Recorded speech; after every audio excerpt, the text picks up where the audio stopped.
Hello दोस्तों, अपने YouTube channel knowledge all type में आप सभी का बहुत बहुत स्वागत है। और आज हम एक आपके लिए काफ़ी सिंपल टॉपिक लेके आए हैं, जिसमें हम जो भी सब्जियां हैं, फल हैं, वृक्ष हैं, उनके जो भी उपनाम हैं या संज्ञाएं दी गई हैं, तो उनके बारे में हम बात करेंगे। और ये टॉपिक काफ़ी ही इजी है, लेकिन हमें इजी टॉपिकों को भी देखना चाहिए, क्योंकि इग्नोर करने से कभी कभी अपना ही घाटा हो जाता है। और कुछ चीज़ें ऐसी भी हैं जो हमें नहीं समझ में आती, तो हमें देखना बहुत ज़रूरी है। तो चलिए देख लेते हैं। जैसे दालों दालों का राजा किसे कहा जाता है? तो हम सब लोग जानते हैं दालों का राजा किसे कहा जाता है। चना को। चना। दालों का राजा किसे कहा जाता है? चना को कहा जाता है। ऐसी बात करेंगे हम दालों की रानी, तो दालों की रानी किसे कहा जाता है? मटर को कहा जाता है। मटर। दालों की रानी किसे कहा जाता है? मटर। और ये दोनों ही फसलें किसकी हैं? रबी की फसल है। ठीक है, जो अभी रबी का सीजन चल रहा है, तो ये दोनों फसल रबी की हैं। इनकी अगर अगर फैमिली की बात करें तो ये लेग्यूमिनेसी फैमिली से बिलोंग करती हैं, दोनों की दोनों। ठीक है। अच्छा, फलों का राजा किसे कहा जाता है? तो फलों का राजा किसे कहा जाता है? आम को कहा जाता है। फलों का राजा आम को फलों का राजा कहा जाता है। अच्छा, इसके हम बॉटनिकल नेम की बात करें तो इसका बॉटनिकल नेम होता है सिसर एराइटिनम होता है, और इसका नाम होता है पाइसम सैटाइवम, मेटल का नाम होता है। ठीक है। और आम आम फलों का राजा आम होता है, और इसके बॉटनिकल नेम की बात करें तो इसका बॉटनिकल नेम होता है मैंगीफेरा इंडिका। ठीक है। अगली है हमारी फलों की रानी। तो फलों की रानी किसे कहा जाता है? लीची को कहा जाता है। किसे कहा जाता है? लीची को फलों की रानी कहा जाता है। और इसके बॉटनिकल नेम की बात करें तो इसका बॉटनिकल नेम होता है लीची चाइनेंसिस। लीची चाइनेंसिस इसका बॉटनिकल नेम है। गरीबों का फल गरीबों का फल किसे कहा जाता है? बेर को कहा जाता है। बेर। बेर को गरीबों का फल कहा जाता है। ठीक है। हरा सोना किसे कहा जाता है? हरा सोना कहा जाता है अफीम को। अफीम को हरा सोना के नाम से भी जाना जाता है। सेंचुरी प्लांट किसे कहा जाता है? तो सेंचुरी प्लांट हम कहते हैं खजूर को। खजूर को हम सेंचुरी प्लांट बोलते हैं।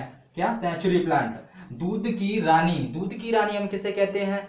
तो एक साइनन प्रजाति की बकरी होती है, उसको हम दूध की रानी कहते हैं, या फिर हम उसके दूध को ही दूध की रानी कह सकते हैं। तो हम यहां लिखेंगे साइनन बकरी के दूध, यानी साइनन बकरी का दूध।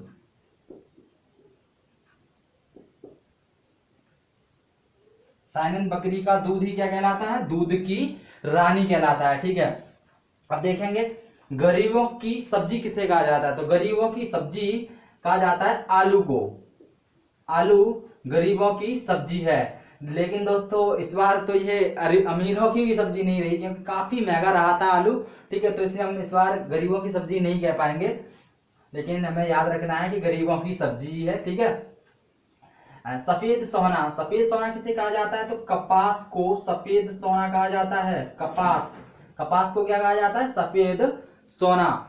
अब देखेंगे मृदा उर्वरता का बैरोमीटर। तो मृदा उर्वरता का बैरोमीटर हम केचुआ को कहते हैं, और इसको और भी नाम से, जैसे कि प्राकृतिक हलवाहा भी कह सकते हैं, या फिर हम इसे सॉइल इंजीनियर भी कह सकते हैं। तो ये सब इसके उपनाम हैं, या फिर अन्य नामों से इनको संज्ञा दी गई है, संज्ञाओं से जाना जाता है। तो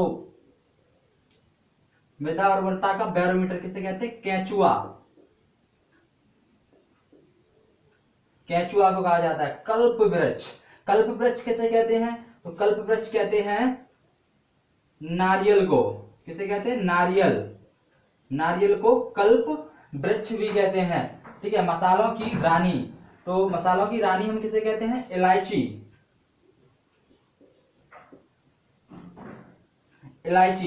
इलायची को हम मसालों की रानी कहते हैं। ठीक है।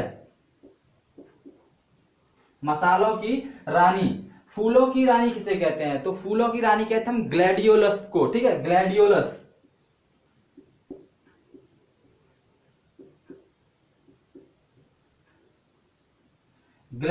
यह एक फूल होता है, और इसी को हम कहते हैं फूलों की रानी। पेय की रानी। पेय मतलब होता है क्या? पीना। जो सबसे ज्यादा पिया जाता है, हालांकि पानी भी पिया जाता है, लेकिन हम जो एक एक्चुअली अलग तरीके से पीते हैं, यानी कि जैसे कॉफी है, और चाय है और तुम्हारी विस्की रम जो भी दारू वगैरह होती है, तो उसमें सबसे ज्यादा पेय की रानी किसे कहा जाता है? चाय को कहा जाता है। चाय को पेय की रानी कहा जाता है। 21वीं सदी का वृक्ष, 21वीं सदी का वृक्ष किसे कहा जाता है? तो 21वीं सदी का वृक्ष नीम को कहते हैं। किसे कहते हैं? नीम को। ठीक है, तो ये थे आज की काफी सिंपल सिंपल चीज थी और हमें बस ये देखना था और एक नजर माननी है इस पे, क्योंकि कभी कभी हमें सिंपल चीज बहुत ज्यादा नुकसान कर देती है, क्योंकि जब नहीं ध्यान देते, इन चीजों को इग्नोर कर देते हैं तो हमें ही नुकसान होता है। तो ये देखना भी काफी जरूरी था। ठीक है, तो उम्मीद करता हूं दोस्तों कि आपको ये अच्छा लगा होगा। अगर अच्छा लगा है तो वीडियो को लाइक करें, चैनल को सब्सक्राइब करें और ज्यादा से ज्यादा शेयर करने की कोशिश करें। मिलते हैं अगले वीडियो में, देखने के लिए थैंक्स।